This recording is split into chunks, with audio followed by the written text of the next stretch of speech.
তো নমস্কার বন্ধুরা, বর্তমান মার্কেটের যা পরিস্থিতি তাতে এখন কোনো একটা স্টক, যারা ইনভেস্টার মূলত ট্রেডারদের কথা বলছি না, যে কোনো একটা স্টক কিনবো সেই জায়গাটাই ম্যাক্সিমাম স্টকেরই নেই। এবং আমরা বিগত বেশ কিছু দিনে বা বেশ কিছু মাসে আমরা ইভি নিয়ে, মানে ইলেকট্রিক ভেহিকেল যে সেক্টরটা, সেইটা নিয়ে আমরা খুব এক্সাইটেড রয়েছি এবং কোন স্টক কিনবো, কোন স্টক কিনবো না, কোন স্টকের কী মার্কেট শেয়ার, সেই নিয়ে আমরা অনেকেই কনফিউজ, বা ভ্যালুয়েশন নিয়ে যে কোন দামে কেনা উচিত বা কোন দামে কেনা উচিত নয়, বা যদি কারোর মনে এমন প্রশ্ন জাগে যে কেন আমি ইভি স্টকে ইনভেস্ট করব, তো সেই ইভি স্টক এবং ইভি সেক্টর নিয়ে আজকে আলোচনা, এবং আলোচনা শেষে একটা এত সুন্দর একটা স্ট্র্যাটেজি আপনাদেরকে দেবো আমি, যার জন্য যে ক্ষেত্রে এই সমস্ত রকম কনফিউশনগুলো আপনাদের চলে যাবে।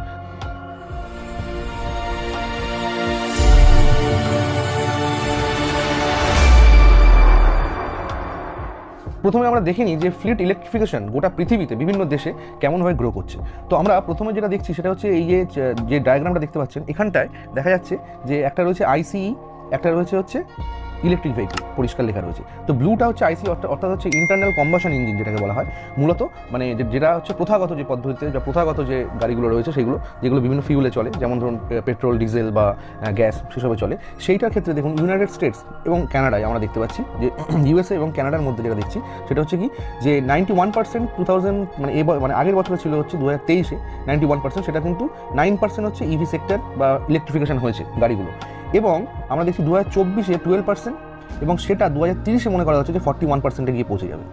সেখানে ইউরোপে আমরা দেখছি যে 22% হচ্ছে ইলেকট্রিফিকেশন ছিল 23-এ, সেটা বেড়ে হচ্ছে 26%, এবং মনে করা হচ্ছে যে 2030-এ 64% কিন্তু গ্রো করবে ইলেকট্রিফিকেশনটা। চায়নায় যদি দেখি আমরা, তাহলে সেটা 34% 2023-এ ছিল ইলেকট্রিফিকেশন, ইলেকট্রিফাই হয়ে গেছিলো সেই গাড়িগুলো, এই ইলেকট্রিক ভেহিকেল। এবং তারপরে 2024-এ যেটা পৌঁছেছে হচ্ছে 45%, চায়নার গ্রোথটা ভাবুন 60% গিয়ে পৌঁছাবে হচ্ছে আপনার 2023-এ। এবং এরপরে যদি আমরা দেখি ইন্ডিয়া ক্ষেত্রে দেখুন যে গ্রোথ অপরচুনিটি কতটা পরিমাণে রয়েছে। ইন্ডিয়া 2023-এ মাত্র হচ্ছে 2% ছিল, সেটা হচ্ছে এই যে 2%, মাত্র 2% ছিল, সেটা কিন্তু 2024-এ গিয়ে হয়েছে হচ্ছে 4%, এবং মনে করা হচ্ছে যে 2030-এ 20% রেটে গ্রো করবে এটা ইলেকট্রিফিকেশনটা। কিন্তু আমার মনে হয় যে আরও বেশি হবে, যেরকম র্যান্ডামলি হচ্ছে আরও বেশি হবে। তার মানে এই ইন্ডাস্ট্রিতে ইন্ডিয়ায় কিন্তু গ্রোথের অপরচুনিটি মারাত্মক। এরপরে আমরা দেখে নিই যে মূলত ইলেকট্রিক ভেহিকেল এবং আমাদের যে ট্র্যাডিশনাল যে ভেহিকেলগুলো রয়েছে পেট্রোল, ডিজেল, সেক্ষেত্রে কিন্তু আমাদের কম্প্যারিজনটা একটু করে নিতে হবে। সেক্ষেত্রে কী হচ্ছে, যেমন দেখুন এখানটায় যে লাইফ টাইম যদি আমরা ফিউল কনজামশন ধরি যে 30,000 যদি ধরি, 30,000 লিটার যদি ধরি, তাহলে কিন্তু লাইফ টাইম যেটা রয়েছে সেখান থেকে কিন্তু মোটামুটি 30 লাখ, যদি আমি 100 টাকা করে ধরা হয় পার কার, তাহলে 30 লাখ টাকা। সেখানে কিন্তু দেখা যাচ্ছে যে এটাই মোটামুটি ধরুন 70 মেগাওয়াট যদি ইলেকট্রিসিটি চার্জ হয় পার কারে, তাহলে কিন্তু 4.5 লাখ। তাহলে সেভিংসটা ভাবুন কতটা হচ্ছে। এটাই অনেক মানুষ ভাববে এবং ভেবে কিন্তু ইলেকট্রিক ভেহিকেলের দিকে সুইচ করার চান্সটা অনেক বেশি বাড়বে। এবং পে ব্যাক পিরিয়ড যদি দেখি আমি শিফট করলে ইভিতে, তাহলে কিন্তু সেটা মোটামুটি শর্টেন হতে পারে 3 ইয়ার্স অবধি হতে পারে, যদি ক্রুড প্রাইস বা ক্রুড অয়েলের প্রাইস যদি সেটা ইনক্রিজ করে, আমি যদি ধরে নিই যে $110 হয়ে গেল, তাহলে এনভায়রনমেন্টের উপরে যদি দেখি আমি ইম্প্যাক্ট, তাহলে তো সেটা যথেষ্ট পরিমাণ পড়বে, অনেকটা পরিমাণে কার্বন ডাইঅক্সাইড কমবে, তার কনজামশন মানে কার্বন ডাইঅক্সাইড এমিশনটা অনেক কমে যাবে, যেহেতু সেই জন্য বাতাসে কার্বন ডাইঅক্সাইডের পরিমাণও কমবে। এবং যদি দেখি যে গভর্নমেন্ট ইনসেন্টিভের ক্ষেত্রে যদি আমি দেখি, তাহলে গভর্নমেন্ট ইনসেন্টিভের ব্যাপারটা হচ্ছে subsidies and taxes credits for electric vehicles and infrastructure increases rate of adoption. তো বলছে গভর্নমেন্ট কিন্তু অনেক রকম সাবসিডি দিচ্ছে, অনেক ট্যাক্স ক্রেডিট দিচ্ছে এক্ষেত্রে, যারা হচ্ছে ইভি কিনছে সেখানে কিন্তু সরকারি সাবসিডিও পাওয়া যায়, এবং সেটা দিচ্ছে এই কারণে যাতে এইটাতে আমরা আরও বেশি আগ্রহ প্রকাশ করি এবং আমরা যেন আরও বেশি মানে কেনার চেষ্টা করি, সেই জন্য গভর্নমেন্টও কিন্তু সেটাকে উৎসাহ দিচ্ছে আমরা দেখছি। এবং এরপরে যদি দেখি যে সেফটি যদি বলা হয়, যেটা হচ্ছে অটোনোমাস যে ভেহিকেলগুলো রয়েছে, সেইগুলো ফুল সেলফ ড্রাইভিং যে অটোনোমাস, এখানে ইভির ক্ষেত্রে কিন্তু সেইগুলো পাওয়া যাবে, এবং সেক্ষেত্রে কিন্তু অ্যাক্সিডেন্টের সম্ভাবনা অনেক কমবে। এবং আরেকটা হচ্ছে কি ব্যাটারি কস্ট, এটা হচ্ছে খুব ইম্পর্টেন্ট একটা লাইন, খুব ইম্পর্টেন্ট একটা পয়েন্ট এইটা, ফলিং প্রাইসেস যেটা। তো এক্ষেত্রে দেখা যাচ্ছে যে ডিক্লাইনিং ব্যাটারি কস্ট, মানে ব্যাটারির যে দাম দিন দিন কিন্তু ডিক্লাইন করছে, এবং ব্যাটারির দাম ডিক্লাইন করা মানে পড়ে যাচ্ছে সেটা বলছি না, মানে কস্টিংটা কম পড়ছে, ঠিক আছে, প্রাইস নয়, মূলত কস্টিং, সেটা কম পড়ছে বলে সেই জন্য কিন্তু ইভির ডিমান্ডও অনেক বাড়বে, কারণ ইভির দাম আস্তে আস্তে কমবে। আজকে যদি আপনি দেখেন যে নর্মাল পেট্রোল বা পেট্রোলের যে বাইকগুলো হয়, স্কুটিগুলো হয়, সেগুলো কিন্তু যে দাম যদি 1 লাখ টাকার রেঞ্জ হয়, তাহলে কিন্তু ইভি একটা ভালো ওই রেঞ্জে যদি ইভি কিনতে হয়, ইলেকট্রিক স্কুটার যদি আমাকে কিনতে হয় স্কুটার, তাহলে কিন্তু তার দাম মোটামুটি 1.5 লাখ টাকা পড়ে যায়। তো সেক্ষেত্রে কিন্তু আমার যেটা মনে হয় যে আস্তে আস্তে যখন যেহেতু অনেক বেশি মাস প্রোডাকশন হচ্ছে, তখন কিন্তু আস্তে আস্তে এবং ব্যাটারির কস্টিংও যেহেতু ডিক্লাইন করছে, সেক্ষেত্রে কিন্তু আস্তে আস্তে দেখা যাবে যে ইলেকট্রিক ভেহিকেল বা ইলেকট্রিক স্কুটার বলুন, কার বলুন, তার যা দাম হবে সেক্ষেত্রে কিন্তু একই রকম দাম হয়ে যাবে হচ্ছে পেট্রোল ডিজেল কারেরও। এবং নেক্সট গ্রাফটা যদি আমরা দেখি তাহলে কিন্তু দেখছি যে ইভি আর হাইব্রিড ভেহিকেল যেটা রয়েছে দুটোই কিন্তু খুব সিগনিফিকেন্টলি লাস্ট 10 বছরে কিন্তু তার ব্যবহার বা ইউসেজ সেটা কিন্তু অনেক বেশি গ্রোথ পেয়েছে। সেটা এই এখানটায় লেখা রয়েছে দেখুন, EV growth, EV vehicles growth by type. Type হচ্ছে এখানে টাইপ দেওয়া আছে মূলত। টাইপের মধ্যে আমরা যদি দেখি তাহলে কিন্তু ব্যাটারি ইলেকট্রিক ভেহিকেল হচ্ছে এইটা, মানে হচ্ছে কমলা রঙের যেটা আছে এটা।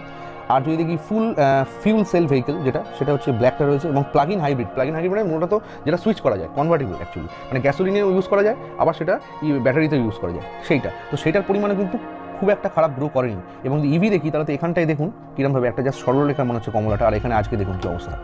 তো 2014 থেকে জাস্ট 24-এর মধ্যে, মানে 10 বছরের মধ্যে এই গ্রোথটা হয়েছে। শুধু কমলা কালারটা দেখলেই কিন্তু বোঝা যাবে যে কী পরিমাণ গ্রোথ হয়েছে। পরের যে ডেটাটা আমরা দেখছি সেই ডেটার অনুযায়ী দেখুন 4টে ক্যাটাগরিতে ভাগ করা হয়েছে। অ্যাডাপ্টার্স, হেভি ইউজার্স, একটা হচ্ছে অ্যাডাপ্টার্স, হেভি ইউজার্স, টেস্টার্স আর মার্কেট লিডার্স। তো এখন মার্কেট লিডার যেটা রয়েছে ইলেকট্রিক্যাল সেলে আমরা দেখতে পাচ্ছি সেটা হচ্ছে প্রথমে রয়েছে সুইডেন 60%, তারপরে আইসল্যান্ড, তারপরে নরওয়ে, তারপর ডেনমার্ক। এবং যদি হেভি ইউজার্স এখানটায় দেখা যায় তাহলে সেক্ষেত্রে রয়েছে হচ্ছে 30% সুইজারল্যান্ড, জার্মানি রয়েছে, ফিনল্যান্ড, ইউরোপ। এবং অ্যাডাপ্টার্স যদি দেখি তাহলে কিন্তু ইলেকট্রিক্যাল সেলের শেয়ার হচ্ছে চায়না হচ্ছে 38%, তারপর আছে ফ্রান্স, ইউকে, তারপর পর্তুগাল। এবার দেখুন টেস্টার, মানে যেখানে মূলত মানে আর কি এখনও অবধি সেরকমভাবে আসেনি কিন্তু গ্রো করছে, সেক্ষেত্রে ইন্ডিয়ার পার্সেন্টেজটা শুধু দেখুন কত রয়েছে, 5%। তার মানে এখানে গ্রোথের কত অপরচুনিটি, বিভিন্ন যে কোনো রকম যদি আমরা চার্ট দেখি বা ডেটা দেখি তাহলে কিন্তু সেখানে একটা জিনিস রিফ্লেক্ট হচ্ছে, সেটা হচ্ছে যে এর গ্রোথের জায়গা বিশাল। পরের যে ডেটাটা রয়েছে সেটাই আমরা দেখে নিই যে ইলেকট্রিক ভেহিকেলের কোন কম্পোনেন্ট কীভাবে কাজে লাগে বা কতটা পার্সেন্ট নিচ্ছে সেখানে একটা ভেহিকেল বানানোর ক্ষেত্রে। এবং কারণ হচ্ছে এটা একটু বোঝা দরকার এই জন্য যে আমরা অনেক সময় বলি বা বন্ধু বান্ধবদের মধ্যে যখন কথা হয় তখনও বলি এই কোম্পানিটা খুব ভালো কেন, এই কোম্পানিটা না এইটা বানাচ্ছে, ওইটা বানাচ্ছে, এই পার্টসটা বানায়, হ্যাঁ ইলেকট্রিক ভেহিকেল ওই পার্টস বানায়। এবার সেটাও আমাকে দেখতে হবে যে ওই পার্টসটার গুরুত্ব একটা গোটা স্কুটার বা যদি বলি একটা ইলেকট্রিক একটা কার, তাতে কী পরিমাণ রয়েছে। তাতে যদি তার গুরুত্বটা যদি 2%, 3%, তাহলে সেটা কতটা আর বাড়বে। একটা তৈরি করতে গেলে যদি দেখি হচ্ছে বিভিন্ন রকম টুলস, বিভিন্ন রকম পার্টস দিয়ে তো একটা ভেহিকেল তৈরি হয়, সেখানে সেই জন্য কোন পার্টসটা কতটা পরিমাণ লাগে সেটাও দেখে নিতে হয়। তো সেখানেই বোঝা যায় যে একটা ভেহিকেলে কোন পার্টসটা কত গুরুত্ব, এবং সেই পার্টস বানায় যে কোম্পানি, সেই কোম্পানিতে আমি ইনভেস্ট করবো সেরকমভাবে। তো এখানটা যদি দেখি যে cost of an EV battery sell, একটা ইভি ব্যাটারি সেলের যদি কস্ট দেখি আমরা তাহলে দেখবো যে যেটা হচ্ছে ক্যাথোড সেটা হচ্ছে 51%। এবং যদি দেখি আমরা যে ম্যানুফ্যাকচারিং এর ক্ষেত্রে 24% কস্ট যায়, অ্যানোডের ক্ষেত্রে 12%, সেপারেটার 7%, ইলেকট্রোলাইট হচ্ছে এখানে আমরা দেখছি যে 3% বা 4% হচ্ছে ইলেকট্রোলাইট। তো এখানটা হচ্ছে মূলত মানে কস্ট, মানে ইলেকট্রিক যে ব্যাটারি সেই সেল তৈরি করতে গেলে কোনটা কী পরিমাণে লাগে সেইটা কস্ট পড়ে। তো মানে ক্যাথোডেই দেখুন 50%-এর উপরে কস্ট পড়ছে। এবার দেখে নিই cost structure of A electric vehicle, মানে একটা ইলেকট্রিক ভেহিকেলের কস্ট স্ট্রাকচারটা দেখে নিই, যেটা অনেক বেশি ইম্পর্টেন্ট। এটা তো ব্যাটারি কোম্পানি কিনতে গেলে তখন বোঝা যাবে যে ব্যাটারি আমি যদি কোনো স্টক কিনতে যাই সেক্ষেত্রে বোঝা যাবে। তো ভেহিকেলের ক্ষেত্রে যেটা আমরা দেখছি যে ইকুইপমেন্ট মূলত কিন্তু লাগে হচ্ছে 11 থেকে 27%। আমরা দেখছি ইকুইপমেন্ট। ব্যাটারি প্যাক যেটা সেটা হচ্ছে 35 থেকে 50%। তার মানে হচ্ছে ইলেকট্রিক ভেহিকেলে কিন্তু ব্যাটারি পোর্শনটাই অনেক বেশি গুরুত্বপূর্ণ। চ্যাসিস 4 থেকে 9%, তারপর ড্রাইভ ট্রেন হচ্ছে 8 থেকে 20%, ভেহিকেল বডি যেটা সেটা হচ্ছে 7 থেকে 19%, আর আদার্স হচ্ছে 9 থেকে 15%। তো ধরুন আপনি বললেন যে চ্যাসিস বানায় এই কোম্পানিটা, তাহলে এই কোম্পানির স্টক কিনতে তাহলে খুব ভালো উঠবে, তাহলে চ্যাসিসের গুরুত্ব কতটা একটা ইলেকট্রিক ভেহিকেলে? 4 থেকে 9%। মানে ম্যাক্সিমাম গুরুত্বই কিন্তু রয়েছে হচ্ছে আপনার ব্যাটারি প্যাকে। তো ব্যাটারি প্যাক রিলেটেড যে স্টক সেইগুলো অনেক বেশি উঠবে তাহলে ইলেকট্রিক ভেহিকেল উঠলে। পরের যেটা চার্ট রয়েছে সেটা হচ্ছে ব্যাটারির যে প্রাইস সেইটা কিরমভাবে ডিক্লাইন করছে। এটা এর আগের পয়েন্টও একবার বললাম, কিন্তু এখানে পুরো চার্টটা দেওয়া রয়েছে কিরমভাবে ডিক্লাইন করছে। 2019-এ কিন্তু ব্যাটারির প্রাইস ছিল হচ্ছে এইরকম পরিমাণ, এবং তারপরেই দেখুন যেটা হচ্ছে 2020-তে আস্তে আস্তে কমেছে, এখানে আবার একটু বেড়েছে 22-এ, 23-এ মোটামুটি একটু কমেছে, এবার 24-এ, 25-এ, 26-এ গিয়ে কী দাঁড়াবে এরকমভাবেই কমার এক্সপেকটেশন রাখা হচ্ছে। এবং ব্যাটারি প্রাইস এইভাবে অনেকটা কমে গেলে কী হবে, ইভিরও কিন্তু দাম আমরা একটা ডিফারেন্স দেখতে পাবো এক্ষেত্রে।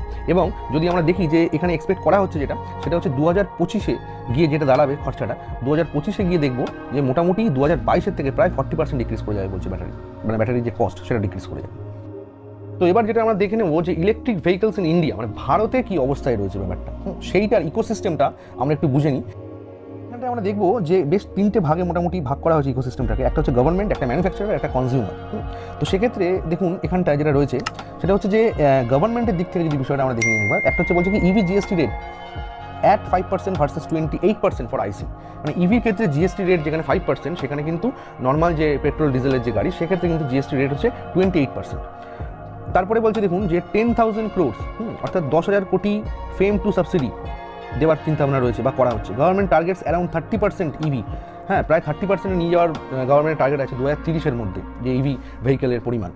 Custom duty on imports for EV reduced. Custom duty অনেক রিডিউস করা হয়েছে ইভির ক্ষেত্রে। ইভির জন্য যেগুলো ইম্পোর্ট করে আমাদের আনতে হয় সেখানে কিন্তু কাস্টম ডিউটিও কম নেওয়া হচ্ছে, মানে গভর্নমেন্ট কিন্তু সবসময় এনকারেজ করার চেষ্টা করছে ইভিটাকে। এবং তারপরে যদি আমরা দেখি ম্যানুফ্যাকচারারদের ক্ষেত্রে slew of product launched by auto manufacturer. তো বলছে অটো ম্যানুফ্যাকচারার তারা এরকম প্রচুর পরিমাণে প্রোডাক্ট তারা লঞ্চ করছে। Significant investment and capex plans by large corporates. বড় বড় যারা কর্পোরেট তারা কিন্তু অনেক বেশি ইনভেস্টমেন্ট করার চিন্তা ভাবনা করছে এবং ক্যাপেক্স প্ল্যান অনেক বেশি রয়েছে এবং করছেও তারা। পিএলআই ইনসেন্টিভ অফ ওয়ার্থ 44,000 কোটি প্রায় পিএলআই ইনসেন্টিভ দেওয়া হচ্ছে অ্যাডভান্স অটো টেকনোলজি আর ব্যাটারির জন্য। তো বলছে এরপরে চলে যায় হচ্ছে কনজিউমারের ক্ষেত্রে কী বলছে 6.5% টোটাল ভেহিকেল যা সোল্ড হচ্ছে তার 6.5% কিন্তু sold in India were EV, সেটা হচ্ছে ইভি। ইলেকট্রিক কার সেগমেন্ট যেটা সেটা হচ্ছে 116% ইয়ার অন ইয়ার গ্রোথ দেখেছে হচ্ছে আপনার 2023-এ। প্রায় বলা যায় যে almost half of three wheelers are now EVs. এখন প্রায় অর্ধেক থ্রি হুইলার সেটা কিন্তু ইভি, এবং ফোর হুইলার নয় কিন্তু থ্রি হুইলার বলছে। এবং ইলেকট্রিক টু হুইলার যেটা সেটা কিন্তু 35% গ্রোথ দেখেছে 2023 সালে। তো এবার আমরা এর পরের ডেটা একটু দেখে নিই যে অটো সেক্টর তার কন্ট্রিবিউশন কোথায় কতটা কী রয়েছে।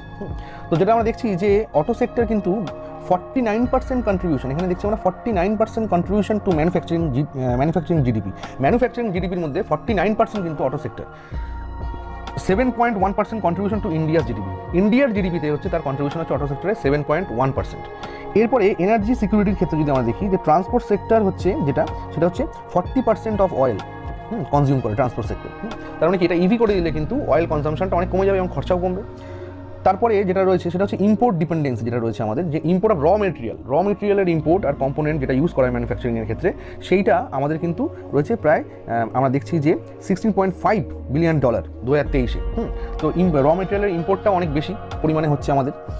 এবং যদি আমরা দেখি যে কার্বন এমিশন তাহলে 4th largest carbon dioxide emitter. Transportation sector contributes 13.5 to carbon emission in India. তো বলছে কি যে মানে আর কি 4th largest carbon dioxide emitter হচ্ছে আমরা কিন্তু মূলত। তার মানে ইভি হলে এটা অনেক বেশি কমে যাবে।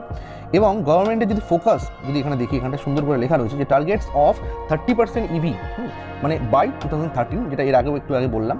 PLI aims to push for investment of around 1.2 lakh crore and outlay of 44,000 crore 1 crore direct jobs by 2030। 1 কোটি ডিরেক্ট জব হবে শুধু এই সেক্টরে যদি ইভি সেক্টরটা যদি ভালোভাবে গ্রো করে। পরের চারটে যদি আমরা দেখি যে ইভি পেনিট্রেশন বিভিন্ন সেগমেন্টে, ইন্ডিয়ার বিভিন্ন সেগমেন্টে ইভি পেনিট্রেশন কী পরিমাণে হচ্ছে সেইটা যদি আমরা দেখে নিই তাহলে আমরা দেখবো যে এখানে অ্যানুয়াল সেলস, ইলেকট্রিক কারের যে অ্যানুয়াল সেলস ইন ইউনিটস সেটা কী পরিমাণে বেড়েছে আমরা এখানে দেখলেই বুঝতে পারবো যে কী পরিমাণে গ্রাফটা উপর দিকে উঠেছে 2024-এ। তারপরে দেখুন ইলেকট্রিক টু হুইলার, যেটা টু হুইলার রয়েছে তার অ্যানুয়াল সেলস 2019 থেকে কীভাবে গ্রাফটা কোথায় গিয়ে পৌঁছেছে 2024-এ, এরপরে আরও বাড়বে। কি র্যাপিডলি বাড়ছে, জাস্ট গ্রাফটা দেখলেই বোঝা যায় পুরো রকেট একেবারে। এরপরে থ্রি হুইলার যেটা অ্যানুয়াল সেলস, থ্রি হুইলারের অ্যানুয়াল সেলসও কিন্তু ওঠানামা করেছিল এই জায়গাটায়, তারপরে কিন্তু র্যাপিডলি প্রায় গত 3 বছর ধরে কিন্তু বাড়ছে। এবং ইলেকট্রিক এবং এই জায়গাটায় এই যে ওঠানামার ব্যাপারগুলো না, এইগুলো মূলত কিন্তু হচ্ছে ওই কস্টিংয়ের জন্য, মানে যেহেতু দামটা অনেক ডিফারেন্স হয়ে যায়, ডিফারেন্সটা অনেক বেশি মানে ফিউল ডিজেল পেট্রোলের থেকে থ্রি হুইলারের ক্ষেত্রে, সেক্ষেত্রে কিন্তু এই ওঠানামাগুলো তবুও তার গ্রোথ কিন্তু খুব একটা খারাপ নয়, যথেষ্ট ভালো। ইলেকট্রিক বাস যদি বলি তার অ্যানুয়াল সেল সেইটা 2019 থেকে যদি আমরা দেখি 2024-এ তারা দেখুন কী পরিমাণে, যেখানে 500 ছিল সেখানে কিন্তু প্রায় 2024-এ গিয়ে 3,500 তার সেল পৌঁছেছে। পরের যে ডেটাটা রয়েছে সেটাই কি বলছে দেখা যাক। সেটাই বলছে যে ইন্ডিয়াস ওভারঅল যে ইভি পেনিট্রেশন সেটা কিন্তু এক্সপেক্ট করা হচ্ছে 8x 8 গুণ হবে 2030-এ গিয়ে। কারণ হচ্ছে এখানটায় আমরা যদি দেখি যে ইলেকট্রিক প্যাসেঞ্জার ভেহিকেল যেটা রয়েছে সেটা কিন্তু এইভাবে আমরা দেখছি যে 2023-এ এইটা 2030-এ গিয়ে এক্সপেক্ট করা হচ্ছে এরকম হবে। ইলেকট্রিক থ্রি হুইলার যেটা 23-এ এইটা রয়েছে এবং 2030-এ গিয়ে কিন্তু এক্সপেক্ট করা 45% হবে। টু হুইলার যেটা সেটা 5% ছিল সেটাও 45% হয়ে যাবে। এবং ওভারঅল যে ইভি ইন্ডাস্ট্রি সেটা হচ্ছে 2023-এ এখন 5% এবং এটা কিন্তু 40%-এর কাছাকাছি চলে যাবে। তো মোটামুটি ভাবা হচ্ছে যে 8x গ্রো করবে এবং জাম্পিং ফ্রম 5% টু 40%, যেটা এখানটায় রয়েছে এইটাই। এই চারটা কিন্তু আপনাদের জন্য খুব গুরুত্বপূর্ণ হবে। সেটা হচ্ছে মূলত যে ইলেকট্রিক ভেহিকেলের ইকোসিস্টেম, তার সঙ্গে কিন্তু কোম্পানিগুলোর নামও দেওয়া রয়েছে।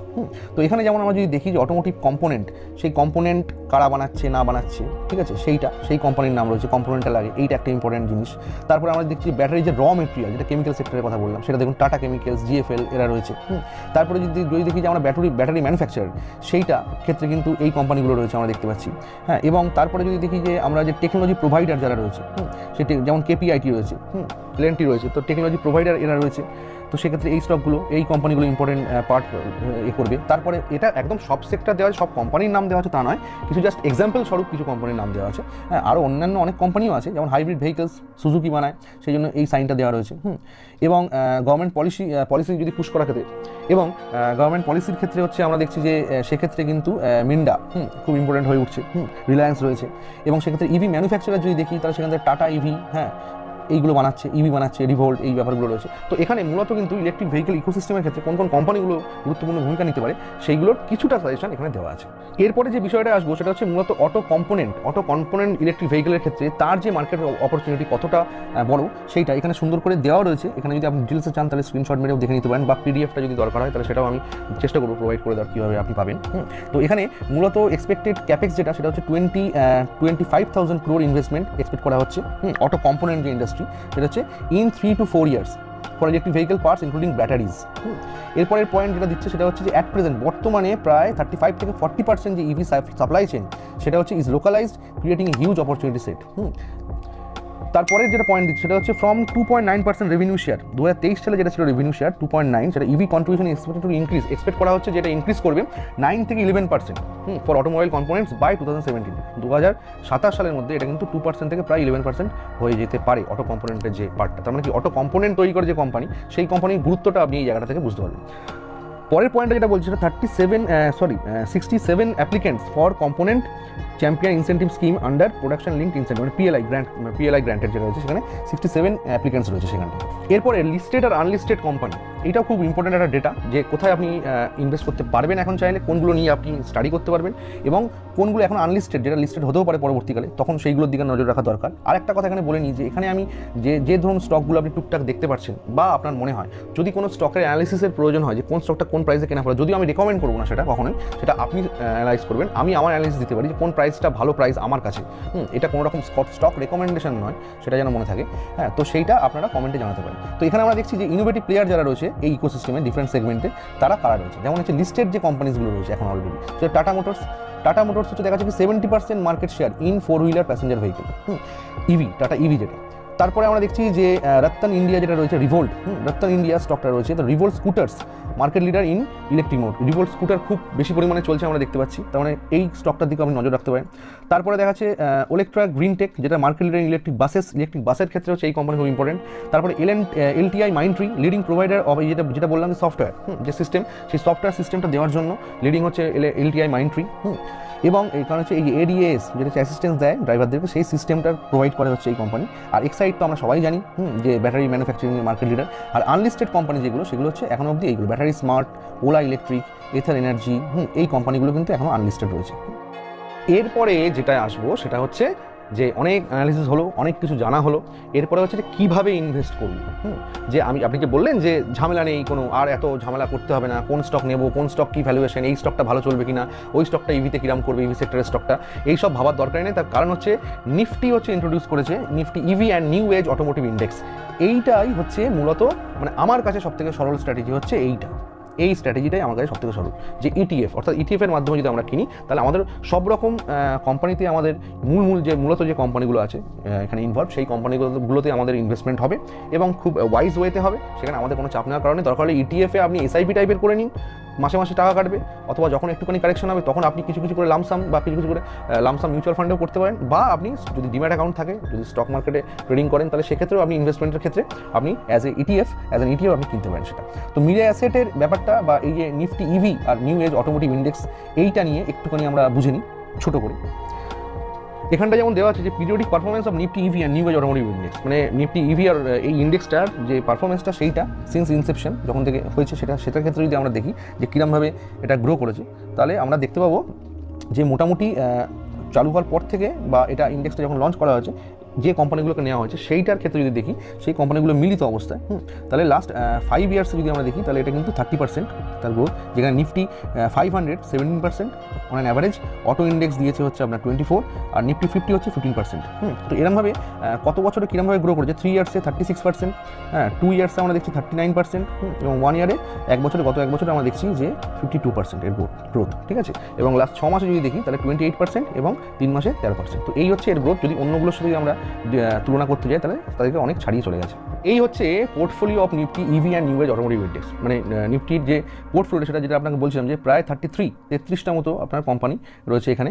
তো এই আমার অত দেখারই দরকার হচ্ছে না, এখানে ওয়েটেজ যারা দিয়েছে তারা বুঝে শুনে ওয়েটেজ দিয়েছে এবং সেখানে আমার এক্সপার্টাইজ দরকার নেই, অন্যের মাথা কেটেছে, আমার খাটনির ব্যাপার নেই। এবং সেখানে আমি যদি নিফটি নিউ এজে যদি এই ইন্ডেক্সটা যদি আমি ইটিএফের মাধ্যমে যদি ইনভেস্ট করি তাহলে সবকটা কোম্পানিতেই কিন্তু আমার ইনভেস্টমেন্ট হচ্ছে এবং ইন দ্য লং রানে গিয়ে আমাকে যারা ট্রেডার তাদের কথা আলাদা, যারা ট্রেডিং করছে তারা কোম্পানি ওয়াইজ স্টক ওয়াইজ তারা করছে, কিন্তু যারা মূলত লং টার্ম ইনভেস্টার তাদের জন্য কিন্তু মূলত একদম টেনশন ফ্রি একটা ওয়ে। তো এখানটায় আপনি দেখতে পাবেন যে কোন কোন কোম্পানি মূলত রয়েছে, দরকার স্ক্রিনশট মেরে দেখে নিতে পারেন বা পিডিএফ থেকেও দেখে নিতে পারেন যে প্রায় যারা হচ্ছে মার্কেট লিডার রয়েছে সবাই সেরকমভাবেই এখানে নানা রকম টাইপের যে কোম্পানিগুলো যারা ইভিতে ইনভলভ তাদের, যেমন দেখুন এখানটায় যখন আমরা দেখছি কি যে প্যাসেঞ্জার কার ইউটিলিটি ভেহিকেল সেই কোম্পানি আছে, যেমন সবথেকে বেশি ওয়েটেজ দেওয়া হয়েছে মাহিন্দ্রা M&Mকে দেওয়া হয়েছে, তারপরে দেখুন মারুতি সুজুকি, তারপরে ওয়েটেজ দেওয়া রয়েছে বাজাজ অটো, টাটা মোটরস, তারপরে রয়েছে হচ্ছে এক্সাইড রয়েছে। তাহলে এটা কি অটো কম্পোনেন্ট, তাহলে আমরা এখানটায় দেখতে পাচ্ছি যে মোটামুটি অটো কম্পোনেন্টের বেশ কিছু কোম্পানি এখানটায় আমরা দেখতে পাচ্ছি যে অটো কম্পোনেন্টের কোম্পানিগুলো রয়েছে।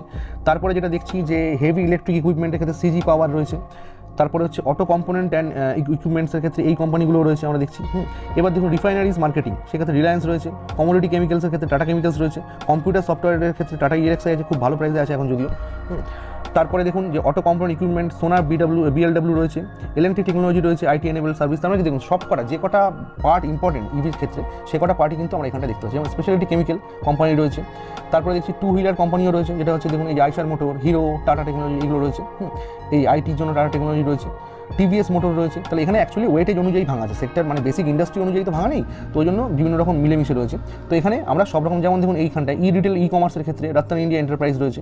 তার মানে কি সব কটা পার্টি কিন্তু এখানে রয়েছে এবং এখানে যদি জাস্ট আপনি যদি কত হবে দাম সেটা দেখতে হবে, কিন্তু যদি আপনি যদি দেখা যায় যে 1000 টাকার যদি ইটিএফটা কিনে নেন, 1000 টাকার ইটিএফ আপনি কিনলে আপনার সব কটা কোম্পানিতেই ভাগ হয়ে যাচ্ছে এই পার্সেন্টেজ হিসেবে, এই ওয়েটেজ যেরকমভাবে দেওয়া রয়েছে সেই হিসেবে সেখানে কিন্তু আপনার টাকাগুলো ভেঙে চলে যাচ্ছে এবং সেখানে লং টার্মে খুব ভালো একটা ওয়েলথ গেইন হবে উইদাউট এনি টেনশন, কোনো মাথা না মেরেই। স্কিমের যেটা ডিটেলস যেটা জাস্ট দেখাচ্ছে এই জন্যই, এনএফওতে অ্যাপ্লাই করার জন্য নয়, মূলত কী ছিল সেটা দেখাচ্ছে। যে এনএফও পিরিয়ড যেটা ছিল জুন থেকে জুলাই অবধি, ঠিক আছে, এই তারিখ অবধি ছিল ওপেন এন্ডেড স্কিম ছিল এনএফও, সেটা হচ্ছে বেঞ্চমার্ক হচ্ছে এইটা যেটা আমি বললাম এর আগে যে Nifty new age and automotive total return index, যেটা অ্যালটমেন্ট ডেট যেটা ছিল সেটা জুলাই 10 এবং লিস্টিং ডেট যেটা বলছে যে 5 ওয়ার্কিং ডেজ অ্যালটমেন্ট থেকে। তার মানে ধরে নেওয়া যাচ্ছে যে মাঝখানে যে ছুটিগুলো ছিল সেগুলো বাদ দিলে মোটামুটি ধরুন ওই মানে 18 তারিখ 19 তারিখ জুলাইয়ের 18-19 তারিখের মধ্যে হয়ে যাওয়ার কথা। তো এবং মিনিমাম ইনভেস্টমেন্ট যেটা এনএফও, এটা আমাদের জানা দরকার নেই, আমাদের এনএফওতে করিনি, যারা করেছে আমরা তো ইটিএফ হিসেবে কিনবো। তো মূলত এটা দেখানো এই জন্যই যে এই যে জাস্ট লিস্টিং ডেটটা, তো এই অনুযায়ী এই ডেটে মোটামুটি জুলাই 17-18 তারিখের মধ্যে হয়ে যাওয়ার কথা। যদি প্রয়োজন হয় তাহলে এই কোম্পানিগুলোকে নিয়েও আপনি স্টাডি করতে পারেন। আর যদি এখান থেকে এই যে 33টা কোম্পানি, এখান থেকে যদি কোনো স্টক স্পেসিফিক আপনি হতে চান বা জানতে চান তাহলে সেটাও আপনি কমেন্টে বলতে পারেন যে এইটার একটু অ্যানালিসিস দিন বা টেকনিক্যাল অ্যানালিসিস দিন, যে এটার কোন রেঞ্জটা ভালো, সাপ্লাই ডিমান্ড জোন কোনটা, তাহলে সেই ভিডিও আমি বানানোর চেষ্টা করবো, স্টক ভেঙে বিভিন্ন স্টক ভেঙে। কিন্তু আমার মতে আমি তো অন্তত যেটা করছি সেটা হচ্ছে আমি ইভিতে খুবই আগ্রহী, আমি ইভিতে আমি করবই, হ্যাঁ, ইনভেস্টমেন্ট আমি অলরেডি করি কিছু কিছু কোম্পানিতে এবং আরও বাড়াবো। এবং এখন আমি অত স্টক স্পেসিফিকের জায়গায় যাবোই না, আমি মোটামুটি ভেবেই নিয়েছি যে এটা মোটামুটি লিস্টিং হওয়ার পর থেকে কিন্তু আমি নিয়মিত এই ইন্ডেক্স ফান্ডটাই মূলত আমরা ইটিএফ হিসেবে হোক বা মিউচুয়াল ফান্ড হিসেবে হোক আমি তো করবো। এবার সেটা আপনাদের ব্যাপার। আশা করি যে আজকে মূলত দুটো পোর্শন, আমি যদি বলতে হতো আমি জাস্ট এই মিডিয়া অ্যাসেটের এই ব্যাপারটায় পোর্টফোলিও বলে ছেড়ে দিতে পারতাম, কিন্তু মূলত এখানে দুটো ভিডিও একসঙ্গে মেশানো আছে, দুটো কন্টেন্ট একসঙ্গে মেলানো আছে বলে হয়তো ভিডিওটা একটু বড় হবে। একটু ধৈর্য ধরে দেখবেন, অন্তত যারা আমার লয়াল যারা ভিউয়ার রয়েছেন, যারা ভালোবাসেন আমাকে, হ্যাঁ, সেইটুকু। কারণ এত বড় ভিডিও জেনারেলি আমি বানাই না সচরাচর, যদি ধৈর্যের অভাব হয় আপনাদের সেই জন্য। কিন্তু আমি ঠিক করে নিয়েছি যে কেউ দেখুক না দেখুক, অন্তত আমি যখন একটা অ্যানালিসিস করছি 4টে ভিডিও দিয়ে আমার ভিউ বাড়ানোর দরকার নেই, আমি একটা সিঙ্গেল ভিডিওতে ইভিকে একদম খতম করে দেবো। মানে একটা যার ইভি সম্পর্কে, ইভি সেক্টর সম্পর্কে জানার দরকার, সেই সেক্টরের বিষয়গুলো জানার দরকার, সেই একটা ভিডিও দেখবে ব্যাস শেষ, আর 14 রকম ভিডিও দেখতে হবে না। আপনারা যেটা করেন জেনারেলি যে 8 মিনিট 10 মিনিট 3 মিনিট 4 মিনিট এই করে দেখা যায়, হয়তো আলটিমেটলি যে সময়টা আপনার যাচ্ছে সেটা হয়তো দেখা যাবে আপনি 1 ঘন্টা ধরে ভিডিও দেখেছেন ইভি জানার জন্য। তো সেখানে যদি আমার যদি আধ ঘন্টাও লাগে তাও তো আমি আধ ঘন্টা বাঁচিয়ে দিলাম আপনার, যে একটা ভিডিওতে যদি যথেষ্ট পরিমাণে হয়ে যায় যে এই ভিডিওটা দেখে আমি ইভি বুঝে যাচ্ছি, আর ইভি সেক্টর আমার বোঝার দরকার নেই, কী হবে না হবে আমি বুঝে যাচ্ছি, তাহলে সেটাই যথেষ্ট। তো আশা করি ভিডিও ভালো লেগেছে, হ্যাঁ, অনেকদিন পরে ভিডিও দিলাম, তো এরপরে আশা করবো যে নিয়মিত ভিডিও দিতে পারবো। তো যদি ভালো লেগে থাকে লাইক করুন, শেয়ার করুন, আর যদি আমাদেরকে যদি আর্থিকভাবে সাহায্য করতে চান তাহলে সুপার থ্যাঙ্কস তো রয়েছে। কারণ এখন আমি জয়েন বাটন বা জয়েনের কিছু ওরকম করিনি, যখন মনে হবে যে সেটা হচ্ছে ওয়ার্থ ইট সেরকম ভ্যালু প্রোভাইড করতে পারবো, তখনই জয়েন বাটন আসবে বা জয়েন করার বা সাবস্ক্রাইব করার জায়গাগুলো সেরকমভাবে মান্থলি হিসেবে আসবে। সেটা আমি এখনও অবধি করিনি আর এখন করবো না, কারণ আমার উদ্দেশ্যটাই হচ্ছে আপনাদেরকে অ্যাওয়্যার করা, নানাভাবে ফিনান্সিয়ালি এডুকেট করা, যারা খুব মধ্যবিত্ত সাধারণ। কারণ আমি নিজেও ওরকম একটা পরিবার থেকে যেহেতু এসেছি, তো আমি জানি আমার বাবাকে, আমার আত্মীয়দেরকে দেখে আমি জেনেছি যে অনেকে অনেক টাকা রোজগার করেছে কিন্তু আলটিমেটলি টাকাটা বাড়াতে পারেনি। তো যাই হোক, অনেক বেশি বড় হয়ে যাচ্ছে ভিডিও। ভালো থাকবেন, সঙ্গে থাকবেন, রিচ দ্য রিচেস।